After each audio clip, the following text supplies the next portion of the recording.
여러분 안녕하십니까? 북두칠성입니다. 서초구 방배 5구역 단독주택 재건축 지역이 올해 2월 관리처분계획 변경을 통해서 비례율을 기존 133%에서 무려 244%로 올렸다는 소식이 부동산 시장을 뜨겁게 한 바 있었습니다. 결과론적으로 조합원 권리가액이 상당히 높아졌다는 의미입니다. 예를 들어 종전자산액 간평액이 1억 원인 사람은 기존의 권리가액은 1억 3,300이었는데 이것이 2억 4,400으로 되었다는 의미입니다.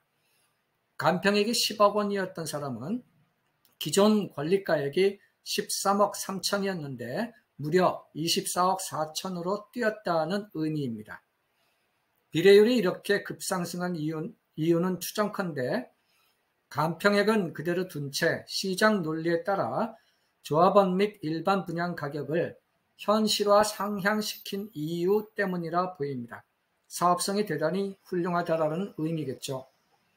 좋은 방법이라면 간평액과 분양 가격을 함께 조정하면 좋을 텐데 감정평가를 또다시 용역비를 들여서 하지는 않은 것이 같습니다.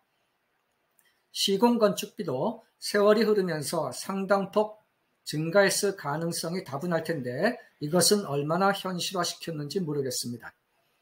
비례율이 이렇게 급상승을 하게 되면 상대적으로 고간평을 받은 조합원들이 저간평 조합원에 비해서 이득을 더욱 많이 보게 됩니다. 방배 5구역이 사업성이 훌륭하다고 해서 무조건 투자하라는 의미는 아닙니다. 사업성 대비 현재의 매매 가격이 얼마나 반영되었는지를 보고 결정해야 합니다. 방배 5구역의 비례율 상승에 대한 장단점 등을 구체적으로 언급하는 것은 좀 저하가 되어서 패스하고요. 오늘은 재개발 재건축의 비례율에 대한 핵심적인 내용을 요약해 보겠습니다. 비례율의 계산식은 총 수입에서 총 사업비를 뺀 금액에서 종전자산 총액을 나누는 것입니다. 총 수입에는 조합원 분양 수입, 일반 분양 수입, 근생 판매 수입, 보류지 수입, 임대 매각 수입 등까지 포함이 되고요. 종전자산 총액은 분양 대상자의 종전 토지 및 건축물에 대한 총 간평액을 의미합니다. 예를 들어 총 수입이 1조 원이고 총 사업비가 3천억이고 종전자산 총액이 7천억이라면 비례율은 100%가 되는 것입니다. 비례율의 계산 사례를 이제 몇 가지 살펴본다면요.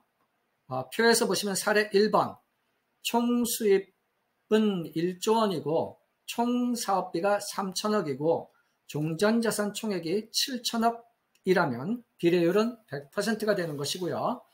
사례 2처럼 총 수입은 그대로 1조 원이고 총 사업비가 4천억으로 좀 증가를 한 모습, 종전자산 총액은 5천억으로 좀 아래 수준 이렇게 된다라고 하면 비례율은 계산식에 의해서 120%가 되고 사례 3처럼 총 수입 1조, 총 사업비 4천억, 종전자산 총액이 7천억이라면 비례율은 86%로 계산이 됩니다.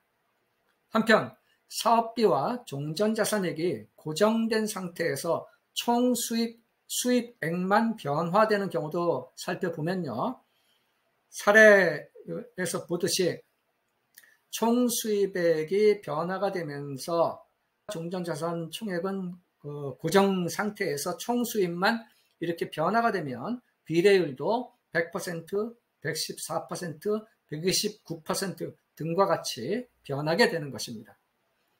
즉 비례율은 관리처분계획 인가 때 일단 확정시키게 되며 향후 수입과 사업비의 변동이 어떻게 전개되느냐에 따라서 계속 변하게 되는 것입니다. 네 번째, 비례율의 결정 원리 및 결정 시기를 일반적인 상황을 보면은요. 사업시행계획 인가를 득한 이후 시공사를 선정하게 되면서 시공건축비 및 제반 운영비 등 총 사업비가 확정됩니다. 이후 조합에서는 조합원 분양 수입, 일반 분양 수입, 임대주택 매각 수입 등 미래의 총 수입액을 최효율적으로 추정해서 픽스를 시키게 되고, 감정평가법인에서는 총 수입과 총 사업비가 얼추 확인이 된 이후 감정평가 금액도 픽스를 시킵니다. 이것은 감평법인과 조합이 협의를 한다거나 혹은 감평법인이 해당 구역의 수입과 지출의 규모를 최효율적으로 이해한 상황에서 총 감평액을 결정코자 하는 니즈가 있기 때문입니다. 그래서 특별한 케이스가 아니라면 비례율은 100%에서 110% 수준으로 낮추려는 생각이 많습니다. 비례율을 포함한 감평액, 총수입, 총사업비 등은 관리처분계획 인가를 통해서 확정되는 것이고요. 다섯 번째, 그럼 비례율은 높은 것이 좋은 것일까요? 높다고 해서 좋은 것도 혹은 낮다고 해서 나쁜 것도 아닙니다. 최선의 사업계획을 수립하더라도 향후 다양한 변동 요인들로 인한 수입과 지출의 규모가 달라지기 때문에 처음에는 합리적인 비례율을 세팅하는 것이 바람직할 것입니다. 처음 비례율을 결정할 때는 주어진 사업계획의 수준에서 수입을 낮게 혹은 높게 추정한다거나 감평액을 낮게 혹은 높게 추정한다거나 등의 차원에서 결정이 되는데, 의도치 않더라도 처음에 수입을 높게 가정한다면 비례율이 높게 결정될 것이며, 혹은 처음에 감평액을 낮게 가정한다면 또한 비례율은 높게 결정되는 모습이 되는 것입니다. 여섯 번째, 바람직한 비례율이라면 어떤 것을 의미할까요? 매우 특별히 사업성이 훌륭하거나 열악하지 않은 일반적인 정비사업의 경우라면 최효율적인 사업계획을 수립하고자 노력할 것이며, 미래 변동성, 예를 들어 사업비가 증가한다거나 분양수입의 증감이 발생한다거나 이러한 미래 변동성을 해지시키는 차원에서 적정 마진을 가져가기 위해서 비례율을 100에서 110% 정도로 맞추는 것이 좋은 방법입니다. 그럼 일곱 번째로, 비례율의 변동은 어떻게 발생하는 것일까요? 예를 들어 처음 관리처분계획 인가 때 아래와 같은 사업계획을 수립했다라고 가정을 하면은요, 즉 총수입 1조 원, 총사업비 3천억, 종전자산 총액 7천억으로 해서 비례율을 100%로 맞춘 상황에서 향후 시간이 경과하면서 총사업비의 큰 비중을 차지하는 시공건축비가 상승해서 총사업비가 만약 3,500억이 된다면 비례율은 당초 100%에서 92.8%로 하락하게 되고요. 반대로 시간이 경과하면서 일반 분양 가격을 계획보다 더욱 높게 책정할 수 있어서 총 수입이 1.1조 원으로 증가를 한다면 비례율은 114.3%로 높아지게 됩니다.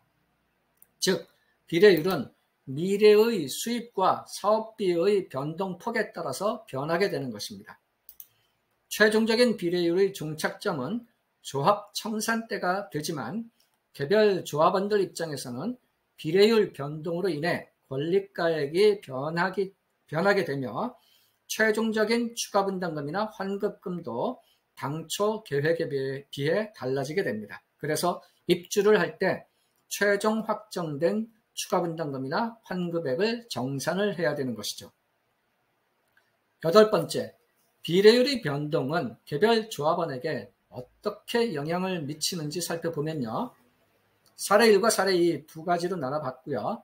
예를 들어 총 감평액이 7천억이고 조합원이 7명밖에 안 되고, 그래서 조합원별 감평액이 똑같이 각각 1천억 원 정도 받는다라고 이제 극단적인 케이스를 생각을 해보면, 비례율이 당초 100%에서 만약 110%로 상향이 되었다면 조합원별 권리가액은 1천억에서 1,100억 원이 되는 것입니다.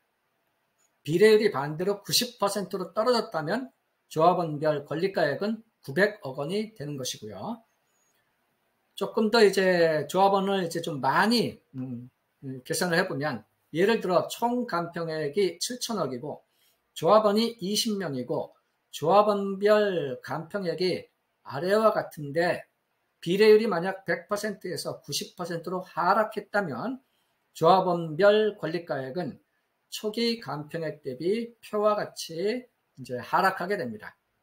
보시면 조합원 1번서부터 조합원 20번까지 총 7천억 원의 이제 간평액이 있다라고 보면 비례율이 이렇게 90%로 하락하게 됐다라고 하면 간평액을 17억 5천 받은 사람은